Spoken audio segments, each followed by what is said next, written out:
Market जाते समय बहू अपने ससुर से बोली, बाजार से मेरे लिए 1 पाव बर्फ़ी या पेड़े लेते। लेकिन ससुर केवल बाजार से साग सब्जी। बहू मन ही मन में सोचा। रात के समय वह ससुर के पास नखरा करके कांपती हुई आई और बोली, मुझे आधी रात को कमरे में अकेले बहुत डर लगता है। आप रोज़ 11 बजे से 3 बजे तक हमारे कमरे में सोया करें। आखिर इस घर में केवल हम दोनों ही हैं, तो एक दूसरे का साथ न देंगे तो घर कैसे चलेगा। कभी कभी रात को मेरे बच्चे भी डर जाते हैं। आप मेरे ऊपर दया करें। कहीं कुछ हो गया तो हम क्या करेंगे। ससुर जिद्दी था। वह बहू की बात नहीं माना। तब बहू के मन में दूसरा विचार आया।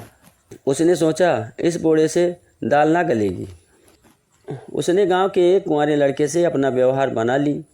अब रात को वह लड़का चुपके से खिड़की के रास्ते आता और रात में कुछ घंटे रहता और चुपके से अपने घर चला जाता।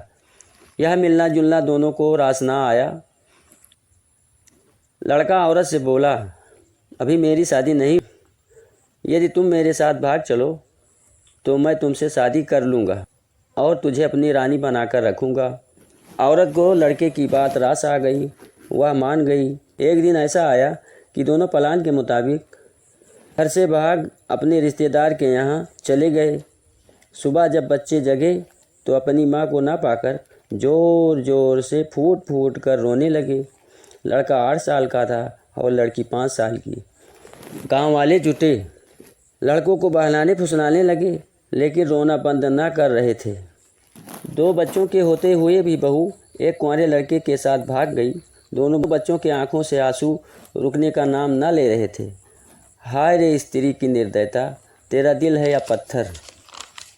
किसी की बात उसके समझ में नहीं आ रही थी। बच्चों का दादा यह मंजर देख अपने बेटे के पास फ़ोन लगाया। लड़का फ़ौरन मुंबई से घर आ गया। वह थाने में रिपोर्ट लगाई। सारी पुलिस खोजबीन करने लगी। औरत और लड़के का पता लगा ही ली। उन्हें पुलिस पकड़कर गांव में लाई। लड़के वाले उन्हें देखकर हैरान रह गए। जब पति ने औरत से भागने का कारण अकेले में पूछा तो पत्नी बोली, बस तेरी जुदाई ही मुख्य कारण है। अगर तुझे अपने पास ले चल तो मैं कोई गलत कदम कभी न उठाऊंगी।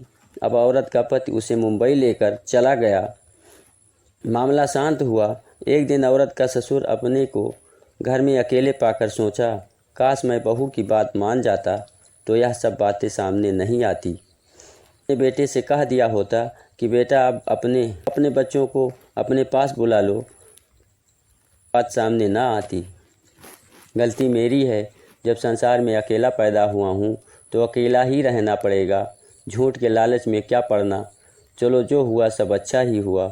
मेरे पोते पोती को उनकी माँ पुनः मिल गई और मेरे बेटे का उजड़ा घर पुनः बस गया। आज से कोई भूल न करूँगा।